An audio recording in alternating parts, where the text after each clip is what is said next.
नमस्कार बच्चों। पीसीएस जे की तैयारी करने वाले बच्चों के लिए उनके कैरियर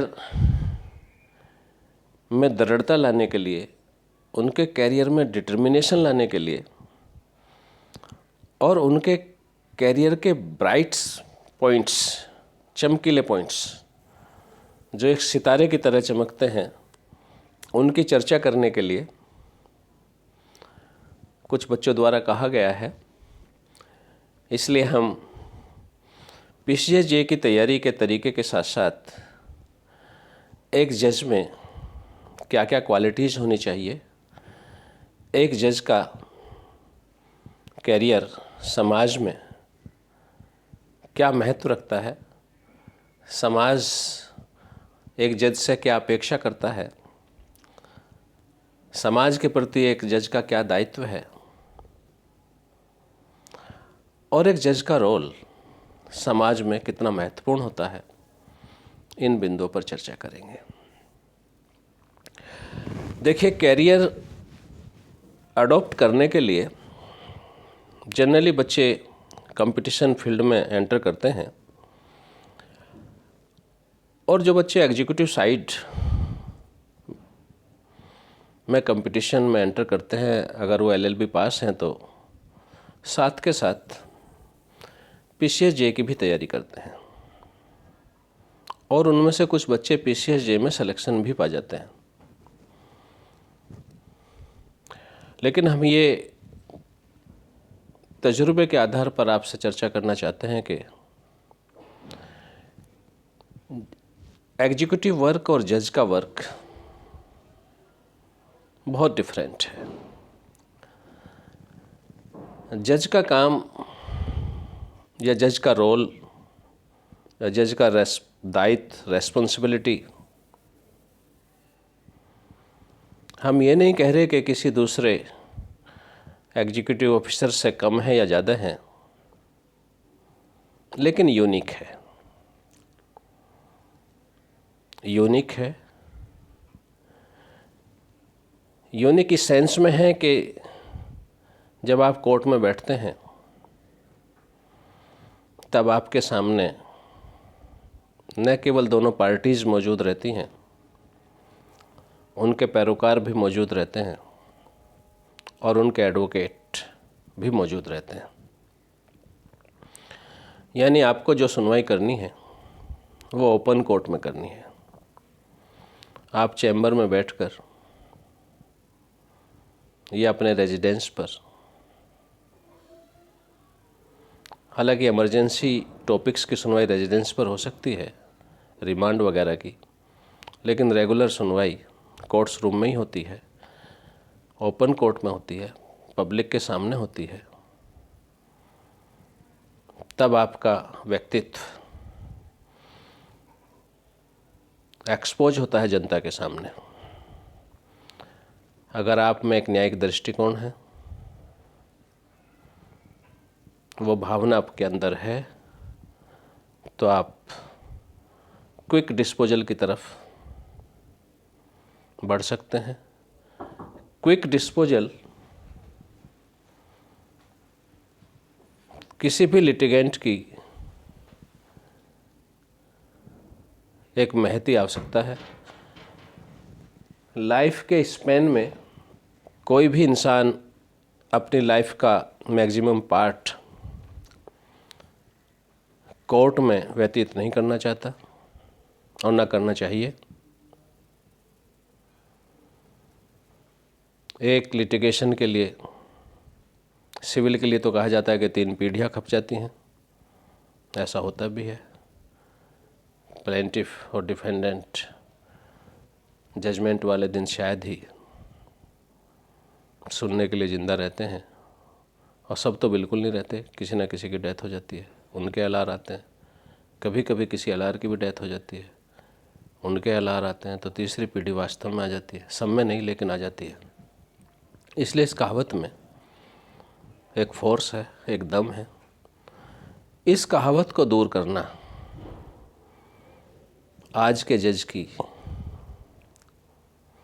प्रायोरिटी होनी चाहिए।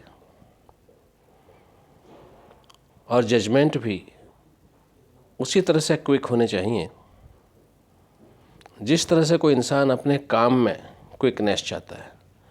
अगर आप टिकट बुक करा रहे हैं और इंटरनेट भी धीमा हो जाए, उसकी स्पीड कम हो जाए, तो आप बोर हो जाएंगे।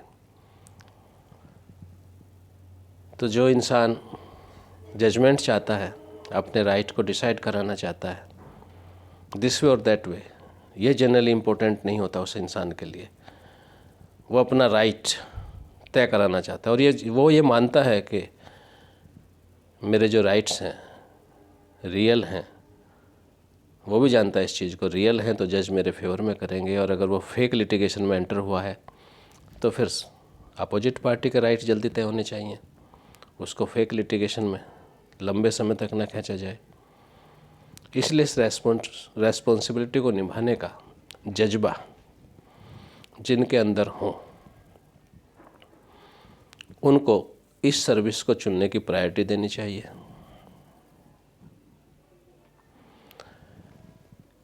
एक जज की इस रेस्पॉन्सिबिलिटी के अलावा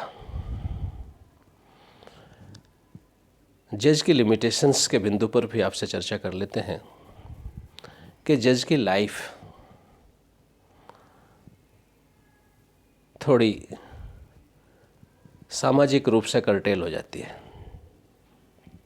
एग्जीक्यूटिव ऑफिसर की लाइफ जनरली पब्लिक के बीच ओपन होती है, डिफरेंट टाइप्स की टास्क वहाँ पर मिलती है।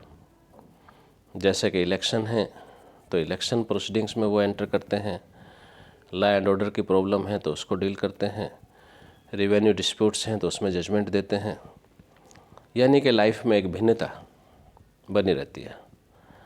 लेकिन जज की लाइफ में ये भिन्नता नहीं है।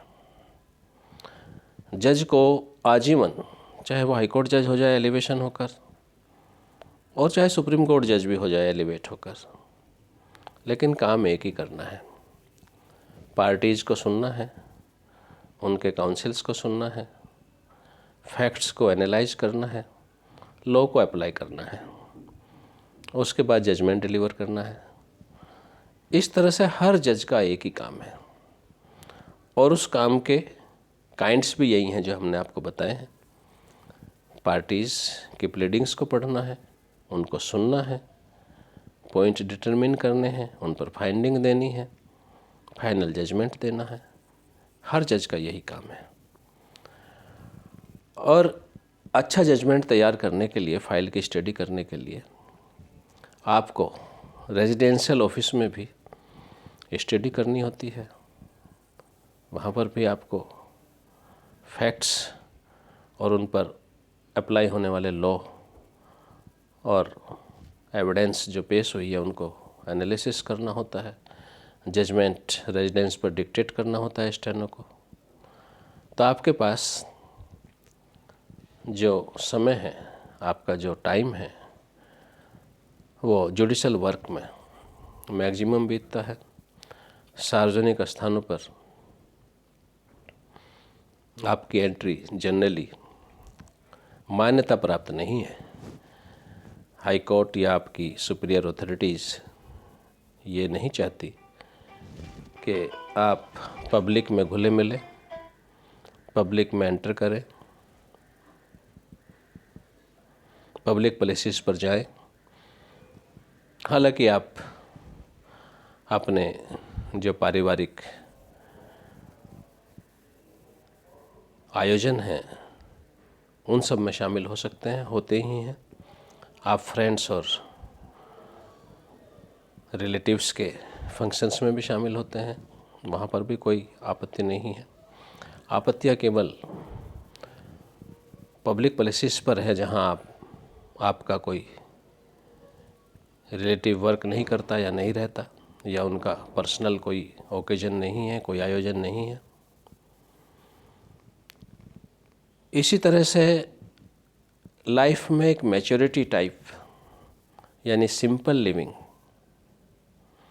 की व्यवस्था भी या अपेक्षा भी एक जैसे की जाती है।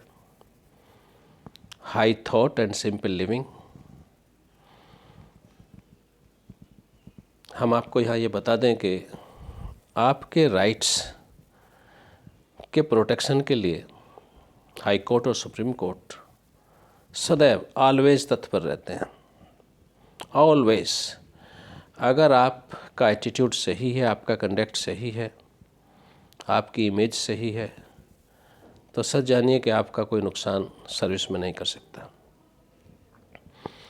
आप जानते होंगे कि नादियाड गुजरात में एक केस हुआ था, एक सीजेएम साहब के साथ पुलिस स्टेशन के थाना प्रभारी ने कोई मिसकंडक्ट किया था और उनको 3 साल की सज़ा हुई। यहाँ तक कि डीजीपी तक को सज़ा हुई थी उस केस में, डिफरेंट टाइप की, एसपी को, डीजीपी को। सुप्रीम कोर्ट ने उसको सज़ा किया था। केस का नाम है Delhi judicial service association versus union of India. हालांकि केस नादियाड में हुआ था, ये गुजरात में, लेकिन दिल्ली जुडिशल ऑफिसर्स एसोसिएशन ने रिट फाइल की थी आर्टिकल 129 के तहत कॉन्स्टिट्यूशन के। तब सुप्रीम कोर्ट ने वहाँ पर जो भी पुलिस अधिकारी तैनात थे, इंस्पेक्टर कंसर्न्ड, जिसने उनको थाने में अरेस्ट किया और वहाँ पर उनके साथ दुर्व्यवहार किया, एसपी और यहाँ तक कि डीजीपी तक को किसी न किसी रूप में, किसी को फाइन हुआ, किसी को कन्विक्शन हुआ, किसी को 3 साल हुआ, किसी को 1 साल हुआ, इतनी सजाएं हुई थी वहाँ पर। तो आपके राइट्स को प्रोटेक्ट करता है हमेशा, आपकी इमेज को, आपकी डिग्निटी को, हाई कोर्ट भी और सुप्रीम कोर्ट भी। लेकिन आपको अपने आचरण में भी सज्जनता और शालीनता का भाव प्रकट करना होता है। यहीं पर हम आपको बता दें कि अगर एक स्टूडेंट कॉपी करता है एग्ज़ाम में, तो उसका रिजल्ट क्या है कि उसको विदहेल्ड कर दिया जाए या यूनिवर्सिटी उसको एक्सपेल कर दें, प्रोहिबिट कर दें कि उनके यहाँ आप नहीं बैठेंगे एग्ज़ाम में, एडमिशन नहीं लेंगे, आप अपीयर नहीं करेंगे हमारे यहाँ। लेकिन एक मजिस्ट्रेट साहब अलीगढ़ मुस्लिम यूनिवर्सिटी में एग्ज़ाम दे रहे थे, वहीं मुंसिफ तैनात थे एमयू में, एलएलएम का एग्ज़ाम दे रहे थे और वहाँ कॉपी करते हुए वो पकड़े गए। मैटर रिपोर्ट हुआ तो हाई कोर्ट ने उनको डिसमिस किया सर्विस से, सुप्रीम कोर्ट ने भी डिसमिस किया। और सुप्रीम कोर्ट ने क्या ऑब्जर्व किया? सुप्रीम कोर्ट ने कहा कि जज can not maintain 2 character of his life, one in court room and another in public. He have to maintain only 1 character and that is of a जज। Court room में भी और public में भी एक जज को केवल जज का ही कैरेक्टर मेंटेन करना है, उसी उच्च श्रेणी का उसका व्यक्तित्व होना चाहिए समाज में भी जिस रूप में वो कोर्ट में बैठते हैं। इसलिए आपके मिसकंडक्ट के लिए यहाँ प्रोटेक्शन भी नहीं है, लेकिन आपकी डिग्निटी को कोई यहाँ डैमेज नहीं कर सकता, ये प्रोटेक्शन आपको मौजूद है। कोई घटना किसी तरह की हो जाती है, आप जानते हैं कि बिहार में एक्सीडेंट में एक जज साहब की डेथ हुई, तब पटना हाई कोर्ट ने भी सो मोटो एक्शन लिया और सुप्रीम कोर्ट ने भी लिया। सीबीआई जांच चल रही है, हालांकि उसका रिजल्ट अभी आया नहीं है, लेकिन दोनों कॉन्स्टिट्यूशनल अथॉरिटीज़ के द्वारा एक्सीडेंट में एक जज की डेथ पर सो मोटो एक्शन लिया गया। अब हम बात करते हैं जुडिशल सर्विस में पर्क्स की।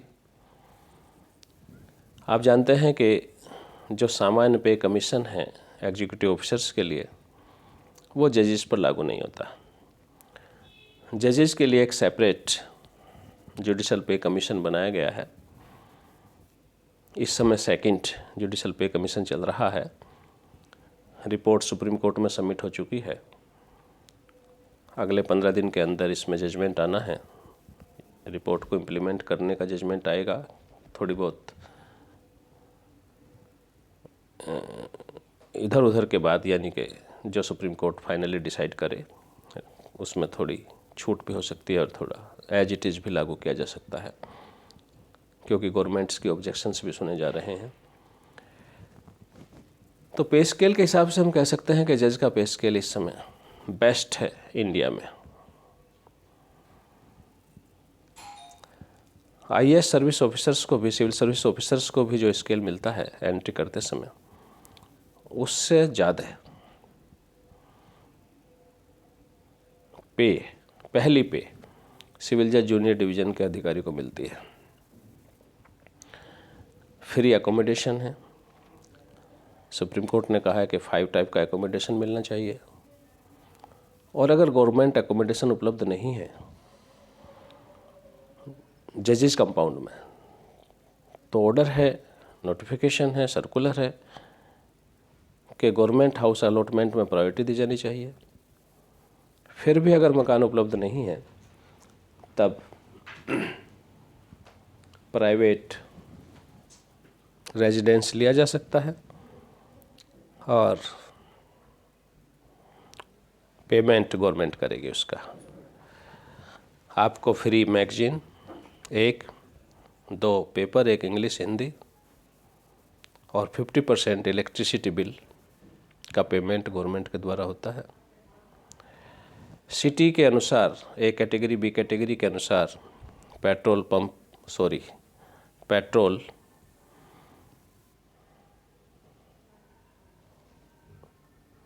का पेमेंट भी गवर्नमेंट के द्वारा किया जाता है। ये 75 लीटर और 50 लीटर है डिस्ट्रिक्ट की कैटेगरी के अनुसार।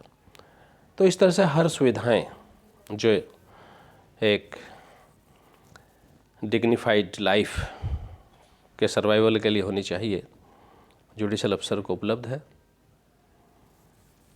जुडिशल अफसर समाज का एक बहुत महत्वपूर्ण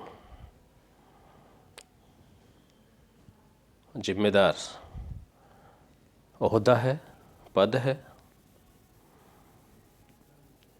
हम अपेक्षा करते हैं और शुभकामनाएं देते हैं कि जो बच्चे इस सर्विस को ज्वाइन करने जा रहे हैं वो समाज के प्रति अपने दायित्व को प्रारंभ से ही मन में रखते हुए और विशेषतः क्विक डिस्पोजल के डॉक्ट्रिन को अपनी लाइफ का पार्ट बनाते हुए इस सर्विस में एंटर करें। ब्लेसिंग्स, शुभकामनाएं, धन्यवाद।